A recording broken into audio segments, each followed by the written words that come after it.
Kamar Moromaintia, Jamarel Tiana Ruaki Makende, my Indian Channel Kukumar Watch, Mikilnik in the Kakine, Koran Jeff Lombaka, Audio Chimakawuno, Wadu we Chegwe Kuma Bende Utelamo, Garakanisni, Kautomolo, Kelokwe, Epachokai, Magwe Kewachimodwanyaneto, Kanesa Uchunkanye, Ekelokwe, Kenori Waganda Chilkachiel, Mondwanene, Penymar Kenya, Dutch, Eyumakari, Ken Kod Ote, Namborengo Malokanyero, Kichakor Kukumar Watch, Kaito Ote Mari, Facebook.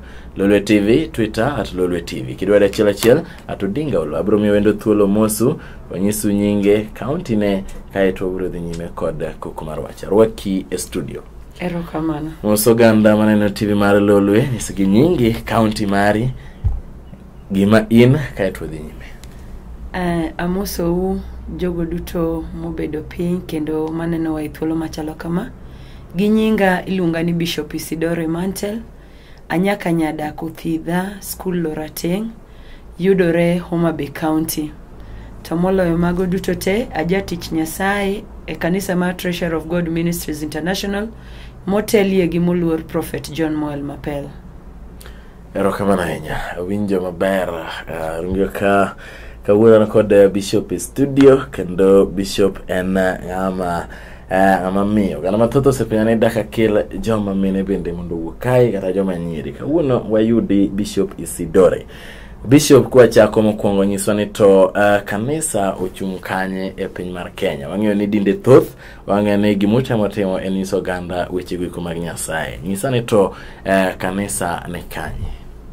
Erokamano kuom penjo makare kochakore chakruok mar piny kendo e chenro mar Nyasaye. Chenro mar Nyasaye neni mondo kanisa okelo ganda kanyakla. Ka ji okong'iyo pogruok moramora mantie kindgi, obed mar dhok, obed mar wach moramora. To nikech wach Nyasaye en wach Nyasaye makelo ji kanyakla, to gima ne gidhi riwogo wiye ji to en mana wach Nyasaye, nikech wach Nyasaye ok en gima kelo pogruok, to en gima miyo ji biro kanyakla. To kaka ji osebiro kanyakla to ji dak kod kwe, nikech mano te chenro mar Nyasaye. To kaka kwe mar Nyasaye osebedo, muma maler mar Nyasaye nyisowa ni ka kwe mar Nyasaye osebedo e kind oganda, to gweth mar Nyasaye donja e kind oganda automatically. Koro chakre chon chenro mar Nyasaye ne ni mondo kanisa mar Nyasaye okel wi oganda kanyakla. Kendo kosekelo ji kanyakla to oganda gi mondo dage yor kwe, kendo ya kanyo indi Nyasaye biro chuno gweth mage mondo nere e kind oganda. To mano indi gimo kata kwasomo muma to waneno ni kata kanisa mane joote machon nitiere e kind jonabi, to mano indi kaka ne gitimo, nikech kwang'iyo Paulo gini kane gitiyo tich Nyasaye iyudo ne gibedo kanyakla, gikelo oganda kanyakla, kendo jogi ne timo gimoro amora kaka oganda di achiel.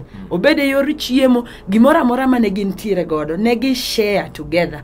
Matiende ni jachan gi jamoko nodhi mo orewgi magibedo gimoro achiel, makoro kata ng'ama onge godo to winjo ka en achiel kuom jogo mane godo, nikech pogruok cha kanisa ne tiyo matek mondo kel ji obedo wang' achiel.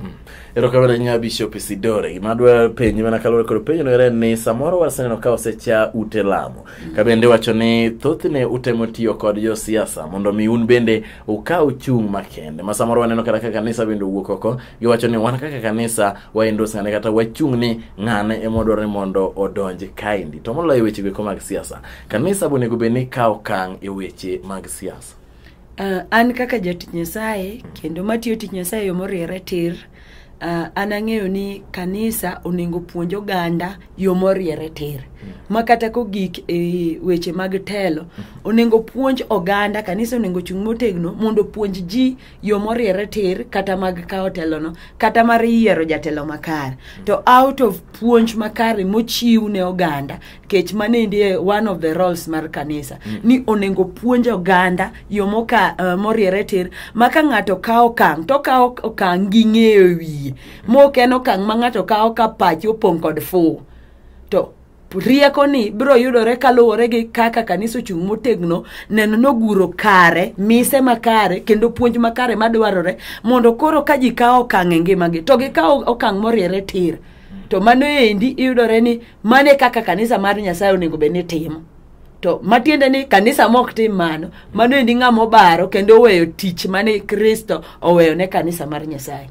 kamano. Erokamano ahinya. Joka wacho ni kanisa na ubene nyiso wan oganda yo makare ni to en kanye monego gilu kaito oganda bende ong'e ni to ang'o monego gitim. Ang'eyo ni wan gi dinde mathoth miwuoro to moloyo kata e pacho kae ndiko wadwa wana weche mag pacho kae dinde thoth kendo jodolo bende thoth. Waseneno jodolo ma jo adieri, waseneno jodolo ma jo miriambo. Un kaka jodolo inyalo bet kod paro mane kata wach mane e jodolo ma jo miriambo bende osebedo ka keto nyingu samoro bedo gi bedo kod kido moro marach ne oganda. Gima wacho no en kare kendo en gima kata jonabi no wacho kendo Yesu wuon bende no wuoyo weche machalo kamagi. Nikech gimora mora Jeff nyaka yudi ni nitie jok motek side maber to ka nitiere jok morwakore go ginondie gi morwako lep rombe mago be nyaka yudre. To mano emomiyo sa osegik muma wacho ni oganda mang'eny inyore kendo gilal nikech ok gisebedo gi gimiluongo ni ng'eyo kama onego ng'ato lu kata jatich Nyasaye mane monego ng'ato lu. Nikech kata obedo ni maricho go nitie to eka nitiere oganda mag Nyasaye ma Nyasaye walo kendo ochungo e tieng'ni. Koro gima duong' moganda onego tim onego gigike pogo ni to ere jatich Nyasaye mar adieri to ma miriambo to ni kanye. To ang'e ni ng'ato nyalo penjore to ere kaka dhi pogo nikech ng'ane osebiro na oseng'isa ni ojayalo kendo oseng'isa gi titles madongo dongo adieri ma an be ka winjo muma bende kochako no chambua to wacha chiel nyaka tung. Gima bro miyo ng'ato pogo en kaluwore gi wach Nyasaye mondiki. Mokwongo Yesu wacho maler niya ok ji duto maluonga ni wuoro ema nodonji to mak mana jogo matimo dwaro mar Nyasaye. Emomiyo ka ng'ato biro ni ojatich Nyasaye kuonge ng'e nene to be ng'ani be gik mowacho gigi ni dwaro mar Nyasaye koso otimo gik madhi kusiana gi dwache wuon kata dwaro mar dhano. Mano wacho mokwongo. Mar ariyo Yesu wuon opogo kind jo kwedhe mondiki to gi mago Nyasaye oluongo mondo rit rombe nikech tich maduong' ma Nyasaye omiyo jotich Nyasaye en ni mondo girit rombe mag Nyasaye kendo ka gisemo ne gi yo morere tir. Owacho maler ko wacho maber niya rombe mag Nyasaye winjo duond jakwath. Matiende ni jakwath mondo winj duonde en ng'at machiko ji e yo makare kendo morere tir. Teka Yesu wuon bende chako puonjo niya ni jogi ubro pogo kaluwore gi olemo magitimore nade gi nyago. Ng'ato kapok owacho ni ojatich Nyasaye olembe mondo ng'isi ni to en kanye. Koro title mar ng'ato kik buogi e kang' ma wantiere ni to nonane luwane ngima ng'ani rondi mondo inonane to be wach mowacho no wach Nyasaye mopuonjo no be king'iye ngimane be iyudo wach no nikech ng'ato oringo dala kaka kaoro sani ndi anyaka nyada anya Homa Bay County. Ka dok dala kuchucho ka ng'ato nono ndacha to yudo ka wach Nyasaye man go no onge ng'amo ng'e gweng'wa be kata ni Nyasaye no luonga no iyudo ni onge. To ka biro i Nairobi ka ndi ta wuondo ji ma jal ma ane ma Nyasaye oluonga apana. Un jo winjo nyaku ka uthuolo kata jok maneno ka uru thuolo mondo nonane jotich Nyasaye gi kapok igike luwe non ngima ng'ano maber ming'iya ne ni to be tich Nyasaye nitie kuome none ma kata ka dwe achiel kata ka wiki achiel ni pode luwo itimo mpelelezo mare kapok igike okang' maluwo bang'ato to nono ibro wuondi kaka sade. Erokamano ahinya Bishop Isidore. Aneno ka roho lor chalo mana ng'ama koro odonje altari yalo kata kamano ka roho lor gima tamo wanono en to jok mawacho ni oluonge gieri kako luonge wanok wang'eyo nikech giduto giwacho ni gin jomo luonge giwinjo ka wuoyo ir Nyasaye. Iwinjo Jeff owadwa ma Paulo wacho wach moro mochung' kar kende ma ok ne lokre ni ng'ato koyie to onengo bed ready mar ng'iso ji kuom yie moyie godo.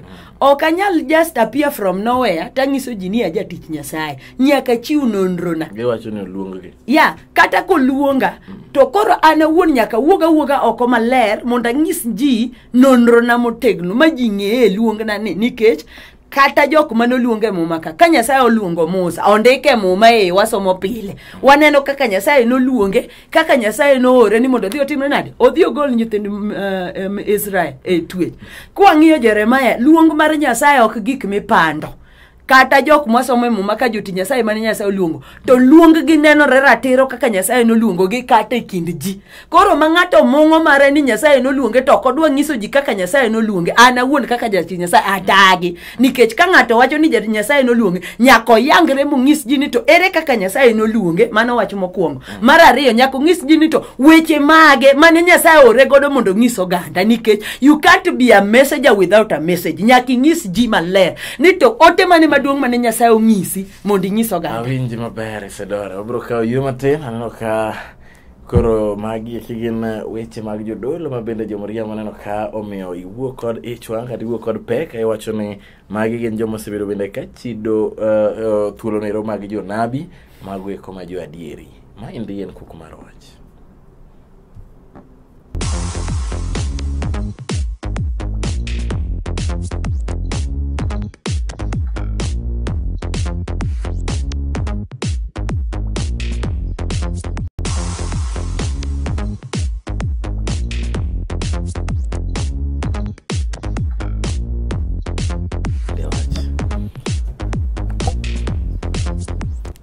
Kamoro moro ma intinya marel tieno chako duoge thuolo mar ariyo tino makawuono wawuoye wechego eko mag okang' nero mabende kanisa kawo mondo ginene giriwo oganda duto e pacho kae. Kae to bende watemo ng'iyo ni to wechego eko mag dolo gin weche machalo nade, nikech waseneno ka koni kod kocha nitiere jodolo ma bende osewuondo rombe kaka iwache e kanisa. Ma endi Kuku mar Wach kod an Jeff Olumbaka. Chaka rwaki studio.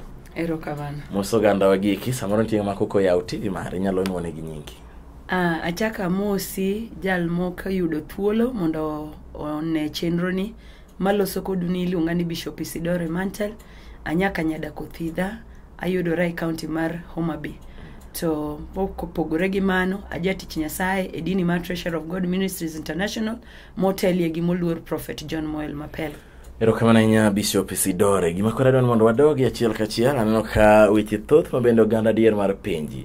Gima aneno ka okwongo kendo telo mogik en wach mar chang. Nyiswa ler mantiere to moloyo ka inyisowa ni nitiere chang ma ng'ato nyalo lemo ni godo michangi. Jogo michango wan tek ndi mondo wayudgi mondo wang'eni to no changgi kagia kumanade. Wach mar chango joma tuo. Kata mar nyiso ng'ato ni oyo in kituo to kik idhi e kanisa, kik idhi e osiptal, kik idhi e od thieth, ibiro mana lemni mondo ichangi. Iwacho nang'o e wach no? Ago erokamano kuom penjo, en penjo makare kendo mowinjore. To gima daher nyiso oganda duto ma neno kata maluwo chenro ni mokwongo, en adieri ni wach Nyasaye nyisore kokalo kuom teko, nikech wach Nyasaye it's all about the power of God at work. Yes. Tiende ni wach Nyasaye ok onyal bedo wach Nyasaye ka ok one teko mar wach Nyasaye, nikech ma wach makata janabi Isaya owacho. Kisomo Isaya 61 kanyo tiwinjo kokoro kuom Yesu Kristo ma Nazareth mane dhi biro to nowacho maber ni achang ne en achiel kuom tije mane Yesu dhi timo ngima jogo moyie kuome. Matiende niya, gima ne mi ng'ato gike chang mar adieri en kalore kod wach Nyasaye ma ng'ato winjo moyie kuome, nikech wach ka ng'ato winjo to ng'ato yudo gimiluongo ni oyie kuom wach Nyasaye teka wach Nyasaye chatemone. Matiende niya, mana kaka usewacho kopogore kata gi chang kata gi onni moko onengo non gi ni to be gin onni moambatana gi wach Nyasaye. To ko ipenjo wach dhi osiptal, gima nyalo wacho niya, owadwa Ayubu wacho wach moro mangima niya, gi richo ok onre aona. Matiende niya, kata jatich Nyasaye malemo nyaka kuongi nonane ni to gimidwa lameni en gimobiro e lwet dhano koso en gimobiro niya ma endi tuo ma kawaida ma dhano nyaka to tuore monengo dhi osiptal, nikech adieri nitie jok mosewuondi kik odhi e osiptal. To an kaka jatich Nyasaye osiptal rieko ma dakteche tiyogo no rieko no Nyasaye motimo nade mochiwo. Matiende niya, ka ng'ato biro ni tuo, an kaka jatich Nyasaye nyaka kuonga non niya to tuo ma ng'ani tuogo ni en tuo madwaro ni mondo timre nade odhi osiptal koso en tuo mobiro mondo teko Nyasaye mondo timre nade onyisre. To mana yo moriere tir ok miriambo kata miganga. Erokamano ahinya. Koro wacho ni chang ma samoro inyisowa ni samoro osenyiso mang'eny ni ochang putho, chang ng'ama ok nen. To ka samoro oganda bende wacho ni samoro giseneno jok ma osebedo pudhe mathoth miwuoro. Gintiere streets duto ma kuonde gi waneno gi. Gin dak kaw gi mondo gin bende changi mondo wendie ni ng'ani nosebedo kaindi thuolo marom kama sani rino lemne ochange olokore kendo sani koro neno. Gima nyalo ng'isi ma to gima notimore kata ne Yesu Kristo ma Nazareth ka en e piny ka. Muma lero maber niya ni mond liete ne thoth kabisa. Tiyudo ka Nyasaye ne yiero ng'at achiel ema timone. Kaka Nyasaye tiyo tije ok dwa soki mit wang'e. Mano wach manyaka jawinjo ng'e ni to ere gimomiyo ng'ane no Nyasaye ochango ta an ok ochanga. Mano endi to it's beyond our explanation. Nikech ma to gima otimore nyaka chakre chon. Pudhe ne ng'eny kata ndalo mang'eny. Tiyudo ni chakre ndalo machon Nyasaye ne timo ono e achiel kata moro mondo nyinge yud duol. Ka debed ni pudhe duto te mokele pap wuotho ng'ato de lokre ni ane matinde atimo. Tiende ni oshia glory mar Nyasaye. To moko timo mondo Nyasaye timo weyo moko mondo ing'e ni in kaka dhano irem. That one is not your own power at work, but Nyasaye wuon ema nyisore. Obed ni gik moko duto ma Nyasaye timo, Nyasaye wuon ema yiero kaka tiyo tije ma wan wawegi ok wanyal timo. Jogo mano hedhore ni tinde Nyasaye tiyo koda yor chang dhi uchok jotuo duto te. Nyasaye nokodo wigi e lela kama kapolo kod piny obedo joneno. Tiende ni kaka Nyasaye tiyo tije en Nyasaye wuon. To mosetimo no be onengo wamiye duong. To be ijati Nyasaye kik yie mondo ji odhiri ni nikech koro Nyasaye notiyo kodi e chang. Koro chokni jok matuo temo gol ji osiptal mondo kelni ni koro in be idwa temo mondo imor dhano. Mano to ok be nyalore akweri. Matiende ni nyaka wawe tich Nyasaye, Nyasaye otime kaka en wuon ema odwaro kendo mondo nyinge otimre nadi oyud duong. Erokamano ahinya. Winjo wach ni Roma ber wacho ni nochok ji ma oter mano ok nyal timore makare. Koro gipenjo ni to osiptende ma joma tuo gieki nitiere kichango ji adieri gi ng'egi maber. Wan go osiptende mathoth dwarore ni bende gidonje. Dwarore ni jodolo bende donje kanisni gieki, donje ute thieth to gilemo ne jogi kaindi mondo jogi oyud chang makende. Gimi wacho no iwacho gima kare. To wach madaher ng'isi ni when it comes to gik madokor ka wach Nyasaye, Nyasaye chiko gige kako nengo tim. Oka wacho ni rach ni mondo jatich Nyasaye nikech kata na wuon kaka jatich Nyasaye nitie okenge maroma Nyasaye osechika mondo adhi osiptal mondo alem. To kidhi gi pachi ni jotuo ng'eny ka mondo adhi alem to gikone idhi ka in wuon eme dhi gi pachi mabe onge konyruok ma jogo dhi timre nade dhi bedo godo. Wach mangima ma janabi Musa wacho ni Jehova Nyasaye kiriwe adhi kenda. Matiende ni e tich Nyasaye gima onengo chik jotich Nyasaye en roho mar Nyasaye. Ka roho mar Nyasaye ochiki ni mondo dhi lamne ji dhiyo. Tibro neno ka Nyasaye bedo jakako kori. To in jatich Nyasaye mane neno ka Nyasaye ochiko jatich Nyasaye machielo modhi olamo ne ji e osiptal. In be wuoka gi pachi ni ting'o mumi ni in be jatich Nyasaye. Ibro aye ni rach wich kuote mane yude. Ji ok bichango. Ji ok bichango nikech idhi gi pachi. Anang'eyo ni weche Nyasaye ema chiko ji. To ka Nyasaye ochiki ni mondo idhi lam ne oganda, adieri nyaka ibine ka Nyasaye timo nade siro weche ne nikech owacho ni en owuon ochung' tok weche ne mondo sir mondo weche go timre nade ochop kare. To kidhi gi pachi ni jotuo ng'eny we adhi alam negi. We mondo Nyasaye ma mondo chikwa kakwa tiyo tije. Erokamano ahinya. Nyisane to in kaka ng'ama miyo kata ng'ama nyadendi iyudo ka tich mar bedo bishop niri ochalo nade. Waseno ka oganda mathoth miwuoro wang'iyo go ni kwa yudo pastor to en ng'ama dichuo, kwa yudo bishop to gin ng'ama dichuo. In kaka ng'ama chwech mar joma mine iyudo ka tich mar bedo bishop niri ochalo nade. Kori in inene nade. Ang'o ma jok moko madwa bedo kaka in okaw iri. Ago erokamano kuom penjo makare mipenja. Mokwongo ago ne Nyasaye erokamano kuom tema abed jatichne kendo mondo atine e okang'ni kendo e tieng'ni. Gimomiyo chunya mor kendo katiyo tich Nyasaye atime gi chunya maiye ka mor kendo ka il godo kwa e chunya maiye nikech mokwongo Nyasaye otima achopo weche mane jonabi okoro nikech ang'o mondo ne jotich Nyasaye oti kata mine mondo tich Nyasaye ma wach mane Nyasaye otiyo kata gi jotichne. Kwa somo kitabu mar Zaburi 68 matinda 11 wayudo kama endi en ote mane Nyasaye otiyo kod jonabi mage motimre nade mogolo ni ndalo biro Nyasaye ne miyo jonabi neno ko oganda mang'ongo mag mine otuk mondo giyal wach Nyasaye. Ndalo no emochopo. ndalo osechopo to donge mom yand ka yalo wach Nyasaye. Mar ariyo janabi Jeremia bende Nyasaye otiyo godo mowacho wach ni kwasomo Jeremia 31 matindo 22 to muma wacho ni Nyasaye osetimo gima ono omiyo dhako obedo ng'ama nigi teko. Tiende niya dhako ne ng'a mocha kendo ne ng'at ma ji ong'eyo ni onge gima ber manyalo akuomi.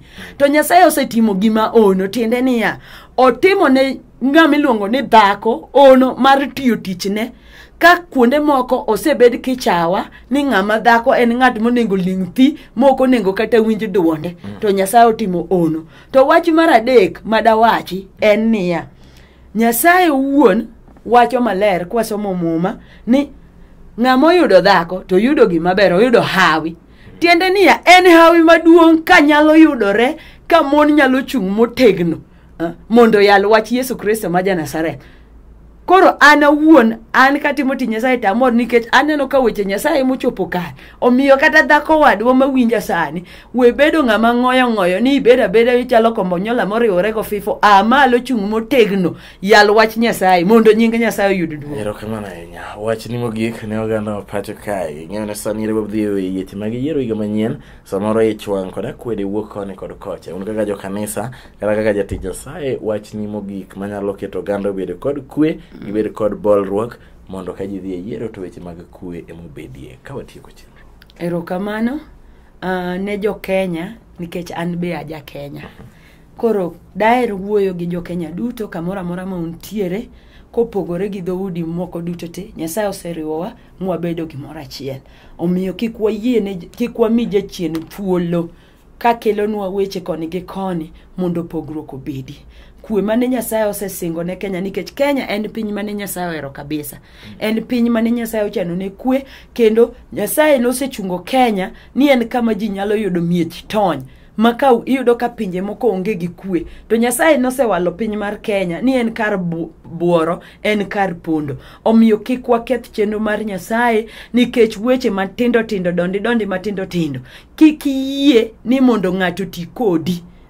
Obed jatelo kik yie ni mondo ti kodi e yo moro madhi kelo pogruok. To chutho onego wanya kwe nikech mano endie madhi miyo dongruok bedo, mano be madhi miyo waneno gweth mar Nyasaye.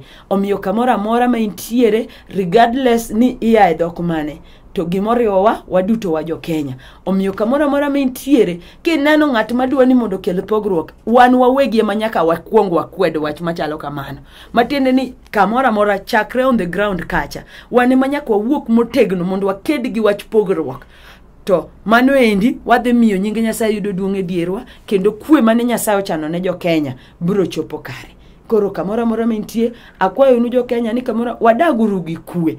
Thuolo ma Nyasaye omiyowa mondo wadag e piny ka en thuolo moro matin gimwa laro en ang'o. Mane miyo ugoru kata mane miyo idhawo kata mane miyo inego wadu gigo duto iweka. Koro ere ohala. Koro wadaguru gi kwe kendo waherre uru ka wamiyo nying Nyasaye yudo duong'. To wabiro neno gweth mag Nyasaye kendo wabiro chopo mabor kaka Nyasaye nosesingo kendo chano. Erokamano ahinya Bishop Isidore. Wawinjo weche gigo eko, wawinjo ka odiechieng' ma kawuono wakeli mondo wawinj ni to joma mine matiyo ne ruoth unto unyalo wacho nang'o e okang' nero mabende kanisa okawe piny mar Kenya. To moloyo weche makelo oganda kanyakla mondo weche mag kwe odhi nyime e yo makare. Joma thoth miwuoro siko mana kapeni daka keli ng'ama nyadendi e studio mondo wuo. Ageno ni kawuono gi yudi maber. Kawangi dok Homa Bay mos jo Homa Bay nyisgi ne wan kaka jolulwe wakawne gi mos duto. Erokamano. Erokamano nyamano ero ne kuku mar wach.